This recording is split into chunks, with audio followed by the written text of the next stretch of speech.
Hi, everybody. I'm Will Fett with the Iowa Agriculture Literacy Foundation, and with me today is Katie Olthoff, the author of the My Family's Farm book series. Excited to visit with her a little bit about the writing process and to learn what goes into writing and developing books. So, Katie, start us off. Can you just give us a little bit of your background? Sure. So I grew up here in central Iowa, kind of right between Boone and Webster City. And I did not grow up on a farm, but I married a farmer. And so learned pretty quickly what it's like to work on the farm every day. And I actually was a teacher originally when I graduated from Iowa State. And we have three little kids on the farm now, and I work for the Iowa Cattlemen's Association, and I get to write every single day about agriculture. And then I've also been able to write these children's books about agriculture. Excellent. So the very first book was My Family's Turkey Farm, and it was based on your family's farm. How did you come up with the idea? Yeah, so when my oldest son, who's now 11, was really little, we would read books with farm animals in them, and they had pictures of farm animals. But those books never showed turkeys in a barn the way that we raise our turkeys. And we keep them in that barn because we want them to stay safe and healthy, and that, especially with our Iowa winters and our Iowa weather, that barn really protects them from the elements outside. But like I said, we weren't seeing that in any of the children's books that we were reading. And so I, I remember I got on Facebook one day and I said, somebody should really write some children's books that show modern livestock agriculture and what our animals look like inside their barns. And one of my friends said, Katie, you should do that. And so I started thinking about it, thought a lot about it. It took me a couple of years to kind of land on a format for how we wanted to share this information. I thought about doing more of a fiction story and ended up with this informational text with the photographs in order to show people exactly what it's like inside of our barns. And it's simple things like most people think of a brown turkey, and most of the turkeys that you raise are white. Yeah, and that's something that I did not know. Like I said, I grew up here in Iowa, did not grow up on a farm. My husband grew up raising turkeys, and I had no clue that A, there were turkeys in Iowa, and B, that they were white instead of brown. Everybody at Thanksgiving, we celebrate the turkey at Thanksgiving time, but all of the pictures that we color and the books that we look at show brown turkeys outside in the wild. And that's really not what people are eating at Thanksgiving or really any time of the year. Sure, sure. So, what need do you see that this book series is kind of filling for teachers or for students or even for the general public? Yeah. So definitely, since I was a teacher, I knew that teachers were talking about turkeys at Thanksgiving. So that's one of the ways that we went towards that informational text. I also know that teachers are using a lot more informational text in their lessons than they have in the past. And so that's another reason that we wanted to incorporate that in there. I also think it's filling a need for agriculture. We want to be showing consumers and showing the public what is going on in our barns and on our farms, and it's just not feasible for us to let all of them in to come and visit. And so using these books and the photographs along with them is a great way, I think, to show people what's behind those closed doors. Yeah, because they're closed for a reason of biosecurity, not necessarily closed because you have secrets. Right. Yeah. Exactly. And, we're recording this right now while you and I are both in our homes because of COVID-19.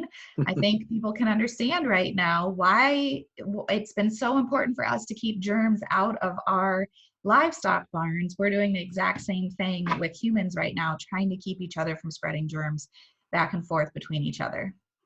Great way to relate it to the current situation. So your second book was the My Family's Beef Farm book. Can you walk us through how do you develop an outline of what that book looks like, kind of start to finish? Yeah, we actually talked about a couple different outlines when we were first working on this book. The turkey book is really the start of the turkey's lives all the way until the processing or harvesting point. I remember with the beef farm, I started thinking about maybe a day in the life of a beef farmer. But beef farms are very variable. There's a lot of different types of beef farms, and there are different types of farms for each part of the cattle's lives. And so it was hard to show kind of a day in the life without getting it confusing about kind of how to raise the cattle from the beginning to the end. So that's what we ended up doing, was the timeline from basically baby calves towards the end, where they live, what they eat, and that type of thing. The best way for me to develop that timeline was really to go out and visit the farms. And like I said, we know that not everyone can go out and visit a farm one-on-one and tour it and see how these animals live. And so hopefully the books are a good stand-in for that. Definitely. So you mentioned live on a turkey farm and you work for the Iowa Cattlemen's Association. Obviously, you've got some experience with turkeys and beef, but the book series goes much beyond that. The My Family's Wind Farm book, can you give us an example? Where did you start to research and learn about wind energy, and kind of what's your research process look like? Yeah. So I did not know very much about wind energy when I started writing this book. And so we did go out and visit the farm and got to see those wind turbines up close, but we didn't get to see the inside or anything when we did our tour. And so I did what I think a lot of people do when they want to learn more about a topic. I Googled it. I actually looked for some other lesson plans that teachers had developed for the age range that we were looking at, and tried to get some graphics that really showed how a wind turbine turns wind into electricity to simplify it a little bit. But these types of engineering type topics are not really my forte. So that one pushed me a little bit outside of the box. My son actually teased me a little bit about how hard it was for me to write about this topic because I didn't know a lot about it coming into it. And I think that's a good point for students out there that maybe want to be writers. The best way to start is to write about the things that you know best, which for me were turkey and beef. And then to write about another topic, I really did have to do some research and go to some experts and find out more information in order to produce a book that was accurate and informational for people. That's great advice. Start writing what you know as your step one. But Mhm. then I think probably a fun challenge to push yourself and explore something new and different as well. Yeah, definitely. I would encourage kids to do that too. Very cool. The My Family's Pig Farm book looked at kind of all different aspects of raising pigs.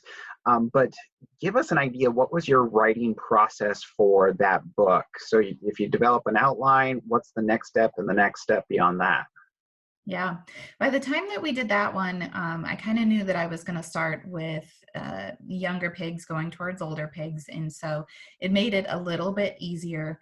But I do typically outline what each page is going to look like. One thing that students or kids may not realize is that you don't get to really pick how many pages are in your book, right? It based on the actual sheet of paper that's folded in half. And so your book has to be printed in page quantities of 4. So if you count by 4, it has to be 4 pages or 8 pages or on and on. Most of the time, those books are like 16 or 32 pages. So that was part of it, was sitting down and lining that out and saying, okay, I've got this many pages to work with. Where is all this information going to fit on each page? Do I have enough information? Do I need more pages? That kind of thing. And so that's a big part of the process too. I think people think about authors just sitting down and writing words, but we've learned, I think, through this process that there's a lot more that goes into it than just typing out some words on, in a document. Great advice. Very cool. So you get a manuscript, kind of a draft then. there's obviously editing and revisions that have to happen. The My Family's Apple Farm book, what was the editing process like that? How many revisions did you go through? I think we went through 3 or 4. The editing and revising process for me has been really eye-opening during this, because I think, especially when I was younger, when I was a kid, I thought, well, my writing's pretty good. It's good enough the way that it is. I'm going to turn it in. I'm going to get a good grade, the end. And I've learned through this process that it is so, so valuable to have somebody else read your writing and give you feedback. And there's always an opportunity to improve. And so that is something that we all need to keep working on and be open to that feedback. For most of our books, and I think the Apple Farm book too, we had the family that was involved, the family whose farm we were featuring. We had them read the book to make sure that we had all the information accurate, because that's really important in informational text. We also had a couple other people read the book to make sure that everything made sense, that everything was very clear. And then, of course, looking for those things like punctuation, grammar, the proofreading things. That's really important also, to have a very professional looking product. Sometimes it's even the words that we choose. I remember you and I went back and forth on beans versus soybeans, and we very commonly call soybeans beans, but sometimes it's important to be specific of the word that we're using, because beans can actually have a lot of different meanings in different contexts. Right. And that's something that, as you and I are involved in agriculture right now, and maybe some of our viewers are also involved in agriculture, and we don't realize that when we use terms like, I'm trying to think of one now, a cow-calf pair, that a lot of people don't know what a cow-calf operation or a pair would mean. And so we really have to go back and explain those things really carefully to people who don't have that firsthand experience on the farm. Good advice. So you are involved in a couple of other new projects, the My Family's Soybean Farm book and the My Family's Corn Farm book are going to be published nationally with Feeding Minds Press. Is there anything you can share about that process, or give us a sneak peek of what to expect? Sure, I can share some of the process. I can't give you a lot of details yet. So these books are based on My Family's Soybean Farm and My Family's Corn Farm that I did with Iowa Ag Literacy Foundation, but they have been reworked a little bit. So here are some of the differences that you're going to see.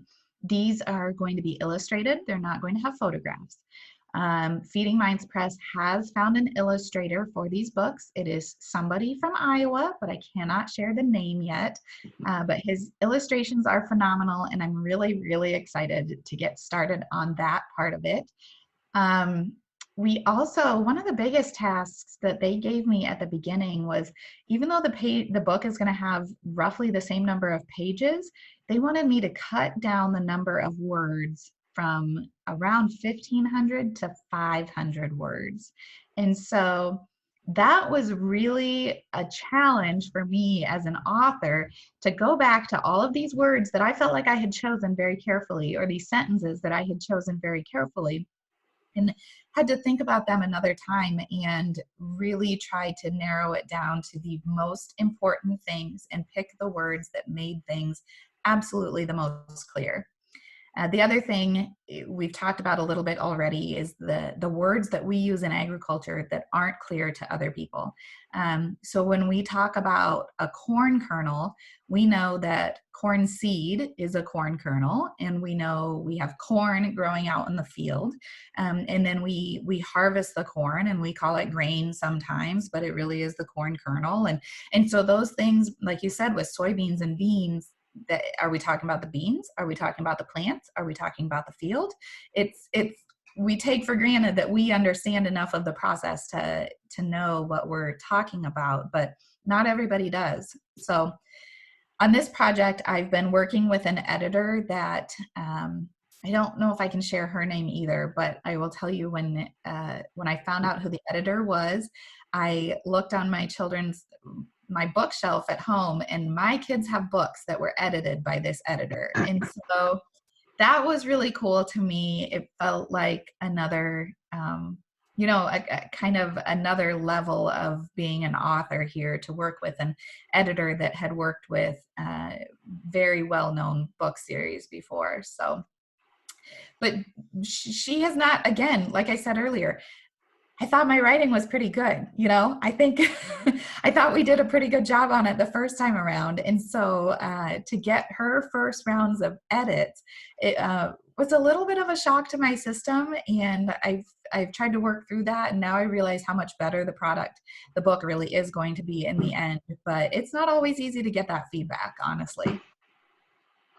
Good to know. Yeah.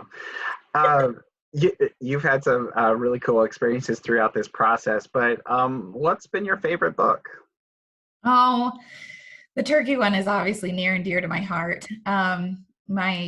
My oldest, who's 11 now, I think was about 5 or 6 when we published that one the first time. And so the family pictures in there are a little outdated now. Sometimes I think it would be fun to have more updated family pictures in there, but at the same time, it's almost like looking back through a scrapbook, of our family on the farm. So they've all been really fun though. My family's egg farm, when we were talking about COVID-19 and not sharing germs, I didn't get to go visit that farm because we have turkeys on our farm, and chickens and turkeys can share germs back and forth, and we didn't want to risk that. And so that one was a little bit different to write without ever meeting the family or touring the farm myself. But I've learned a lot of information by writing these books, all of them, and each of them have been fun and special in their own way, and would love to do more of these. Well, we certainly hope that the series will be never ending. We'll continue to work with you, and looking forward to future iterations of the project. Any other advice or anything that you would like to share for students or prospective writers? Yeah, I was thinking about this because when I was in elementary school, I kind of wanted to be a writer. That's what I thought maybe I wanted to do when I grew up. But I also thought that being a writer meant sitting by yourself and all day long, at that time on paper, now with a computer, just all day long writing and writing and writing. And what I have learned is that there's so much more that goes into writing, whether it's writing a book like we've done, or my regular job. I work on a magazine every month, and I write articles for our website and email newsletters. There's a lot of research that goes into the writing. There's a lot of working with other people and collaborating and getting the revisions from other people to give you some input on your writing. And there's a lot of different ways to be a writer. It's not all about just sitting down and writing novels. You can write informational text like this. You can write shorter articles for websites or magazines, things like that. Or you can write fiction if you want to too. But lots of opportunities out there, and no matter what you end up doing, being able to express yourself in written words is going to be very, very important to you. And so it's something that I want kids to realize is very important, and that it is something that you should be working on right now. So ultimately, you did grow up to be a writer, which is cool. I did. One more thing. So I loved Laura Ingalls Wilder when I was young, and I'm sure that some of our people watching have read the Little House on the Prairie series, and that is written by Laura Ingalls Wilder when she was an adult, based on her childhood. And I used to dress up as her for Halloween, and I would beg my dad not to mow the lawn so I could pretend I was out on the prairie and things like that. And then I realized, here I am, I'm grown up living on a farm in the Midwest, just like Laura, writing about life in the Midwest and agriculture. And so it's not the same type of book. It's not the same genre that Laura Ingalls Wilder wrote, but there are some similarities there. So it's kind of cool the way that all came together. Excellent. Well, thank you for doing this. This was fun, and good luck with your future projects. I'm sure we'll be in touch. All right. Thanks, Thanks, Will. Katie.